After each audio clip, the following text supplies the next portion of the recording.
image detector. Jadi fake image detector ini salah satu web yang ada di Google. Oke, Assalamualaikum warahmatullahi wabarakatuh. Selamat malam teman-teman. Semoga kita semua selalu sehat dan dalam lindungan Allah. Terima kasih kepada semua peserta yang telah bergabung dalam diskusi yang penuh semangat ini. Kalian semua telah membawa energi positif dan pandangan yang beragam di meja diskusi ini. Walaupun diskusi kita terbatas hanya lewat ruang virtual Zoom, tapi semoga tidak menyurutkan semangat kita dalam diskusi malam ini. Oke. Di era berita hari ini, di era berita sekarang ini, banyak sekali berita palsu yang beredar, yang menyebar di sekeliling kita. Penting bagi kita menjadi ahli dalam memilah dan menganalisis suatu berita atau artikel dengan cermat. Oleh karena itu, tema yang akan kita diskusikan malam ini sesuai dengan kegundahan banyak orang, yaitu tips and trik cara memilih dan memilah berita yang akurat. Tapi jangan khawatir teman-teman, kita tidak akan sendirian dalam petualangan menggali ilmu ini. Kita akan dipandu oleh beberapa orang teman perjalanan yang akan berbagi tips and trik cara memilah berita yang benar. Mulai dari Ilma Nurtianjana, Neng Azmi Nurfadilah, Muhammad Irfan Pratama, Lukmanul Hakim, Mario, Muhammad Ipan Lasmana, dan Safina Aurelia. Bersama mereka, kita akan menjelajahi bersama cara-cara yang kreatif dalam menyenangkan dan dalam menyelidiki kebenaran di balik suatu artikel. Oke, tanpa berlama-lama lagi, saya Indira Filiana sebagai moderator. Dalam beberapa menit ke depan akan memandu kalian semua dalam menjalankan diskusi hari ini. Langsung kita mulai saja ya. Untuk menganalisis suatu berita, kita butuh banyak sekali tahapan-tahapan dalam menganalisis berita tersebut. Sebelum kita menganalisis berita, kita harus tahu dulu nih berita apa yang akan kita muat, yang akan kita analisis. Oke, untuk berita yang akan kita analisis malam ini itu akan disampaikan oleh Teh Ilma Nurtianjana. Untuk Teh Ilma Nurtianjana dipersilakan untuk beritanya. Baik, pertama sebelum kita menganalisis suatu berita, kita itu harus membaca terlebih dahulu secara detail penjelasan-penjelasan yang ada di dalam berita tersebut. Nah, di sini kita akan membahas berita dengan judul Wanita Korban KDRT di Depok jadi tersangka dan ditahan. Begini penjelasan polisi. Polres Metro Depok akhirnya buka suara usai viral korban kekerasan KDRT ditetapkan menjadi tersangka dan ditahan. Selain sang istri, Polres Metro Depok juga telah menetapkan suaminya menjadi tersangka. Kasat Reskrim Polres Metro Depok AKBP Yogen Hiros Baruno mengatakan pada 26 Februari 2023 terjadi pertengkaran suami istri. Pertengkaran tersebut berawal dari suami yang tersinggung dengan ucapan istri sehingga suami melakukan tindakan. Suami tersinggung dengan ucapan istri, kemudian menumpahkan bubuk cabai dan terjadi pergumulan, ujar Yogen kepada liputan6.com, Rabu 24 Mei 2023. Yogen menjelaskan, akibat pergumulan tersebut, sang istri terdorong dan istri meremas dengan keras alat kelamin suaminya. Berusaha untuk melepaskan remasan istrinya, sang suami memukul istrinya sehingga terjadi saling lapor. Istri melaporkan terlebih dahulu, kemudian suami melaporkan istrinya, jelas Yogen. Usai laporan tersebut, Polres Metro Depok menetapkan keduanya menjadi tersangka. Polres Metro Depok telah melakukan upaya restoratif justice yang diajukan kepada suami kepada istrinya. Istri tidak hadir sama sekali sehingga kasus tetap berlanjut, jadi semuanya ditetapkan sebagai tersangka, ucap Yogen. Yogen mengungkapkan alasan tidak melakukan penahanan suaminya dikarenakan suami melakukan penanganan kesehatan berdasarkan rekomendasi dokter dan ahli dokter dari hukum pidana umum. Akibat remasan istrinya, suaminya mengalami luka cukup parah sehingga perlu penanganan.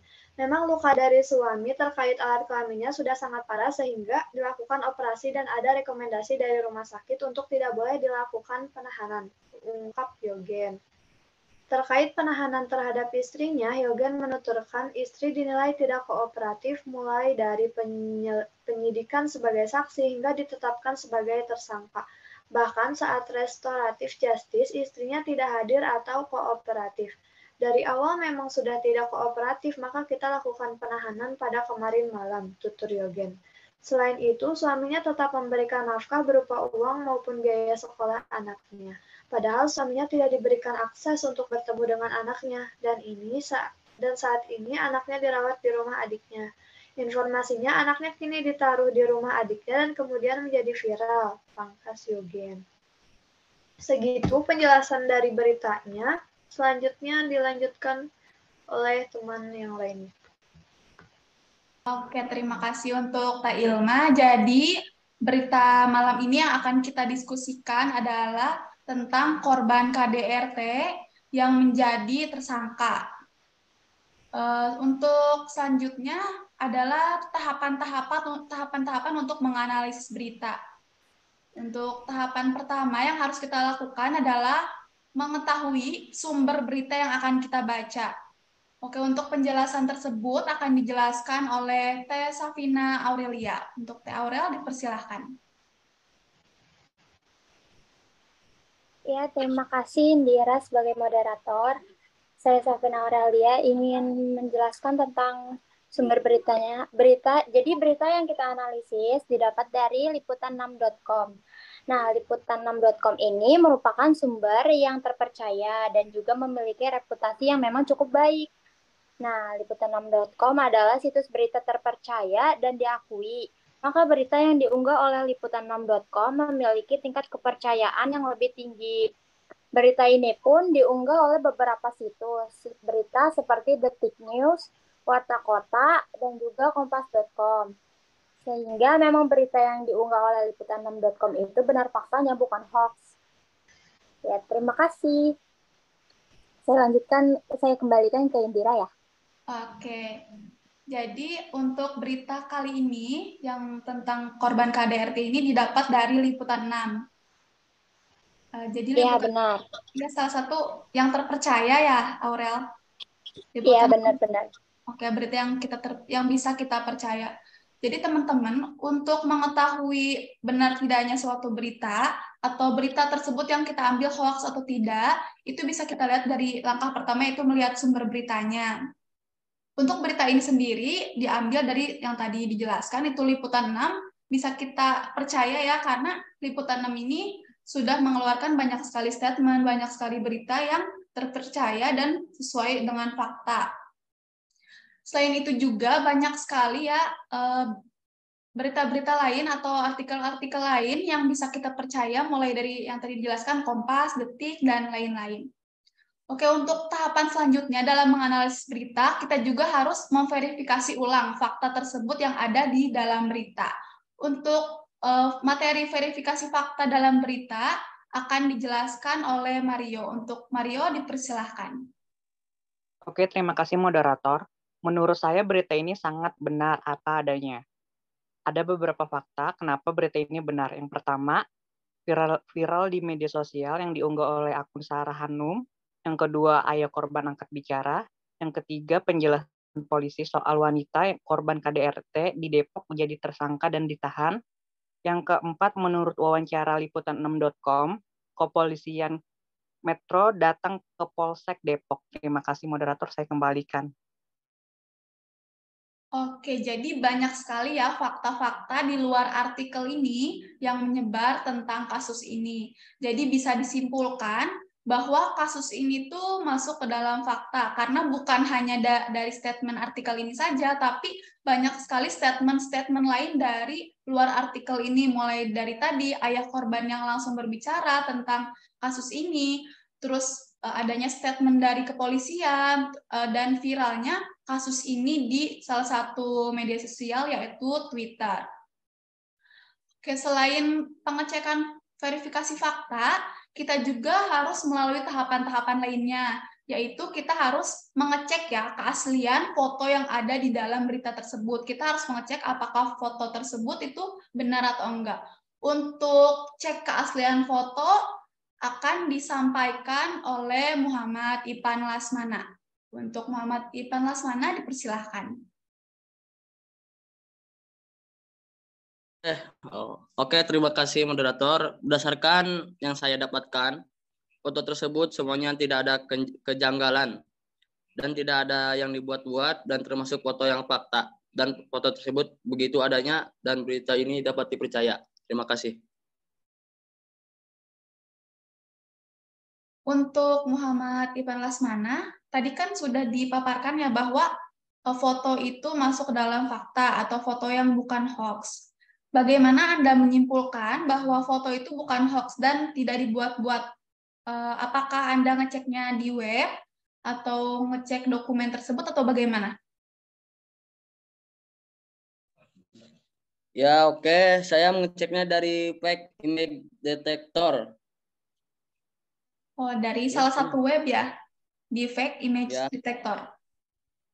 Oke, Ya. jadi ada salah satu cara untuk mengecek keaslian dari foto tersebut adalah menggunakan fake image detector.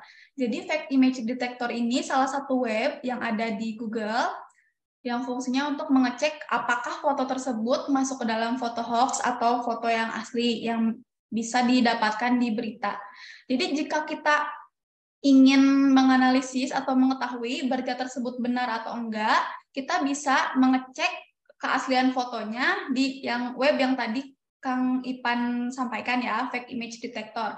Tapi selain itu juga banyak sekali cara untuk mengecek keaslian foto tersebut, mulai dari mengecek rincian dokumen tersebut, kayak misalkan foto tersebut tuh dapat dari apa sih? Dapat dari Google kah? Atau misalkan dokumen dari WhatsApp kah? Atau dokumen yang lain yang didapatkan dari sumber-sumber yang lain? Atau real dari kameramen yang digunakan di berita tersebut. Kita bisa mengeceknya itu dengan berbagai cara. Oke teman-teman, setelah kita mengecek keaslian dari foto yang ada di berita tersebut, kita harus masuk ke tahapan selanjutnya, yaitu meninjau detail dan konsistensi yang ada di berita tersebut. Kita perlu mengetahui berita tersebut konsisten nggak sih sama berita-berita yang lainnya? Oke, untuk materi kali ini akan disampaikan oleh Neng Azmi. Untuk Neng Azmi, dipersilahkan. Baik, terima kasih. Di sini saya akan menjelaskan hasil berita yang telah kami analisis sebelumnya. Dapat ditinjau secara detail bahwasannya berita yang terjadi pada tanggal 26 Februari 2023 lalu, tepatnya di Cinere, Depok. Kasus wanita korban KDRT yang menjadi tersangka ini merupakan berita yang bersumber dari informasi terpercaya seperti liputan6.com. Dan dapat kita lihat juga pada postingan-postingan dari berbagai media sosial, yang mana postingan-postingan ini berhubungan dengan kesesuaian adanya berita tersebut. Bahkan saat ini sudah viral dan banyak diperbincangkan dalam media sosial dan situs-situs internet dalam berbagai saluran berita seperti liputan6.com, Detik News, kompastv.com, dan lain-lain, serta beberapa media sosial lainnya seperti Twitter dan Instagram. Bahkan berita viral tersebut juga menyita perhatian publik sehingga Kapolda Metro Jaya, yaitu Irjen Karyoto, sampai turun tangan ikut menangani kasus ini, serta melihat bagaimana penanganan kasus sang istri korban KDRT yang malah menjadi tersangka itu. Tepatnya hal ini dilakukan pada tanggal 25 Mei 2023 pada hari Kamis. Beredar juga sebuah video yang diunggah dalam saluran 20detik.com pada hari Jumat tanggal 26 Mei 2023. Dalam wawancaranya, Hengki Haryadi selaku Dirkrimum Polda Metro Jaya mengatakan bahwa korban KDRT ini bukan hanya sekali dua kali, melainkan berkali-kali dan pernah dilaporkan pada tahun 2016 lalu, namun saat itu kasusnya selesai dengan perdamaian. Nah, Berbagai fakta pun membenarkan keaslian berita tersebut dengan adanya postingan dari adik sang korban yang berinisial SH pada postingan di Twitternya yang menjelaskan kronologi kejadian KDRT tersebut, serta penjelasan dari sang ayah korban berinisial NS dalam wawancaranya Rabu 24 Mei 2023 oleh wartawan berita detiknews.com oleh Muhammad Solihin. Terima kasih. Saya kembalikan kepada moderator. Oke, berdasarkan fakta-fakta ya yang sudah disampaikan oleh Neng Azmi, bisa kita simpulkan bahwa berita tersebut masuk ke dalam berita yang hampir fakta. Oke, jadi kalau misalkan kita mau meninjau suatu berita, kita harus tinjau juga nih konsistensi dari berita tersebut. Bukan hanya dari artikel itu saja, tapi dari artikel-artikel lain, dari media-media lain, dan dari sumber-sumber lain kita harus periksa juga apakah artikel itu konsisten, apakah fakta-fakta yang ada di artikel itu sama yang ada di dalam sumber lain. Kita harus meninjau konsistensi tersebut. Nah, yang tadi udah Neng Azmi sampaikan, bahwa berita itu konsisten karena hampir sama dan hampir kronologisnya hampir mirip lah kayak yang ada di sumber-sumber lain. Berarti menyatakan berita tersebut masuk ke dalam berita yang konsisten, sama seperti berita-berita yang lainnya. Oke, selain kita meninjau detail dan konsistensi, kita juga harus meninjau nih kutipan-kutipan apa saja yang ada di dalam berita tersebut. Nah, untuk tinjauan kutipan ini akan disampaikan oleh Muhammad Irfan Pratama. Untuk Muhammad Irfan Pratama, dipersilahkan. Ya, terima kasih Indira. Di sini saya akan membacakan penjelasan dari polisi. Polres Metro Depok yang menangani kasus tersebut buka suara. Ini dari Kasat Reskrim Polres Metro Depok, AKBP Yogen Heroes Baruno, mengungkap kasus ini diawali percekcokan suami istri tersebut pada Februari 2023. Ia kejadian awal pada tanggal 26 Februari lalu, ada cekcok suami istri. Kemudian sang suami tersinggung dengan ucapan sang istri dan menumpahkan bubuk cabai ke mata sang istri. Dan terjadi pergumulan. Sang istri terus mendorong, kemudian sang istri meremas dengan keras alat vital suami. Untuk melepaskan remasan itu, sang suami memukul sang istri, kata Yogen pada wartawan di Polres Metro Depok, Rabu 24/25/2023. Setelah penanganan hebat itu, suami istri tersebut saling melapor, yang mana istri melapor lebih dahulu dan suaminya melapor belakangan. Dua-duanya kami tetapkan sebagai tersangka. Kemudian salah satu pihak mengajukan restoratif justice. Nah, pada saat upaya restoratif justice ini, pihak sang istri tidak hadir sama sekali, sehingga kasus tetap berlanjut. Ditetapkan sebagai seorang tersangka, kata Pak Yogen. Terus istri ini memang dari awal tidak kooperatif. Dari mulai pemeriksaan tahapan penyelidikan, dia sebagai saksi. Kemudian naik penyidikan juga tidak kooperatif. Kita panggil tidak hadir.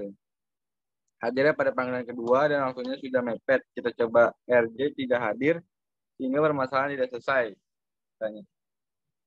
Untuk penahanan karena sang suami ini mengalami luka pada alat kelamin dan sangat parah hingga harus dilakukan operasi. Ada rekomendasi dari rumah sakit untuk tidak dilakukan penahanan terkait kondisi fisik sang suami.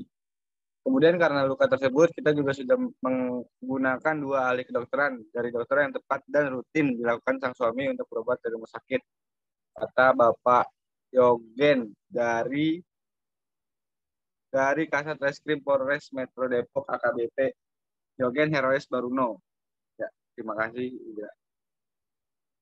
Oke, untuk kutipan yang tadi itu dari siapa? Pak Kapolres? Dari Polres Metro Depok yang menangani kasus, dari Kasat Reskrim Polres Metro Depok AKBP Yogen Heroes Baruno. Apakah kira-kira nih, apakah statement dari Polres itu berhubungan dengan kasus ini atau bisa dipercaya? Iya, kasus ini bisa dipercaya karena dia orang yang berwenang untuk mengumumkan kasus ini gitu. Jadi bisa dipercaya kan? Ya. Jadi dalam tinjauan kutipan ini kita harus lihat juga ya kutipan-kutipan yang ada di artikel tersebut. Apakah yang memberi statement atau yang memberi kutipan ini sesuai atau enggak. Bisa dilihat kayak di berita ini kan yang memberikan statementnya itu dari Kapolresnya langsung, otomatis bisa kita percaya dong. Kayak statementnya itu masa Kapolres yang memberikan statement nggak mungkin salah gitu kan. Jadi kalau misalkan kita mau meninjau suatu berita, kita lihat dari kutipannya, apakah kutipan tersebut layak atau enggak, terus kutipan tersebut dihasilkan dari siapa dan siapa yang mengeluarkan statement tersebut. Oke, setelah melalui proses yang panjang ya, penilaian tadi mulai dari pengenalan sumber berita, terus verifikasi fakta yang ada di dalam berita tersebut, dan mengecek keaslian foto dari berita tersebut, meninjau detail dan konsistensi dari berita tersebut, dan meninjau kutipan yang ada di berita tersebut, kita bisa tarik kesimpulan nih, apakah berita yang hari ini kita diskusikan itu masuk ke dalam berita fakta atau ke berita hoax. Oke, untuk kesimpulannya akan disampaikan oleh Lukmanul Hakim. Untuk Lukmanul Hakim dipersilahkan. Ya, jadi kesimpulannya yaitu dalam kasus yang dijelaskan dalam artikel tersebut, seorang wanita yang awalnya melaporkan menjadi korban KDRT, kemudian menjadikan tersangka dan ditahan oleh kepolisian. Menurut penjelasan polisi yang dikutip dalam artikel, setelah melakukan penyelidikan lebih lanjut, ditemukan adanya dugaan bahwa wanita tersebut juga terlibat dalam tindakan kekerasan terhadap suaminya. Polisi mengatakan bahwa mereka telah mengumpulkan bukti dan kesaksian yang menunjukkan bahwa ada kekerasan yang dilakukan oleh kedua belah pihak dalam rumah tangga tersebut. Kasus KDRT seringkali melibatkan dinamika yang kompleks dan dapat melibatkan kekerasan yang saling menyelidik antara pasangan. Dalam beberapa kasus, setelah penyelidikan lebih lanjut, polisi dapat menemukan bukti atau kesaksian yang menunjukkan bahwa korban juga terlibat dalam tindakan kekerasan atau KDRT. Hal ini dapat menyebabkan perubahan peran dari korban menjadi tersangka. Dan bisa disimpulkan bahwasanya dalam berita ini dikatakan fakta karena terdapat beberapa sumber yang aktual dan melibatkan aparat kepolisian dengan menunjukkan beberapa bukti serta informasi bahwasanya kasus KDRT ini melibatkan 2 orang, termasuk suami dan juga istri.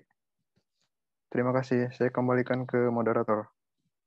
Oke, Kang Lukman, jadi bisa disimpulkan ya bahwa berita yang kita diskusikan malam ini masuk ke dalam berita fakta. Bukan begitu? Iya. Oke, Ya, bisa jadi disimpulkan bahwa ini fakta. Oke, jadi untuk berita tentang korban KDRT yang menjadi tersangka dari liputan 6 hari ini yang kita diskusikan itu masuk ke dalam berita fakta karena setelah perjalanan panjang tadi kita melalui berbagai macam tahapan mulai dari mengecek sumbernya hingga meninjau kutipannya itu hampir semuanya merujuk kepada artikel fakta. Jadi bisa disimpulkan bahwa artikel yang kita diskusikan malam ini adalah artikel fakta. Oke teman-teman, sepanjang diskusi ini kita telah belajar banyak banget ya bagaimana cara mengidentifikasi artikel-artikel gitu, langkah-langkah untuk memverifikasi informasinya, dan bahkan berbagi cerita menarik gitu dari cara-cara atau tahapan-tahapan bagaimana mengidentifikasi artikel tersebut. Saya ingin mengajak kalian semua untuk terus mempraktekkan analisis tadi ya. Jadi kalau misalkan kita mau membaca suatu berita, alangkah baiknya lebih dahulu kita menganalisis dulu seperti tadi, apakah berita yang akan kita terima atau berita yang akan kita baca tuh masuk ke dalam artikel fakta atau enggak. Kita harus menganalisisnya terlebih dahulu agar kita tidak terjebak dalam kesesatan informasi. Oke, mungkin cukup sekian untuk diskusi kali ini, kesimpulan telah kita tarik, dan materi-materi semuanya telah tersampaikan. Saya bersama semua rekan-rekan, Lukmanul Hakim, Ilma Nurtianjana, Safina Aurelia, Neng Azmi Nur Fadila, Muhammad Ipan Lasmana, Muhammad Irfan Pratama, dan Mario, pamit undur diri. Terima kasih untuk diskusi kali ini, diskusinya sangat menyenangkan teman-teman. Wassalamualaikum warahmatullahi wabarakatuh. Terima kasih. Waalaikumsalam. Terima kasih. Waalaikumsalam warahmatullahi wabarakatuh. Terima kasih.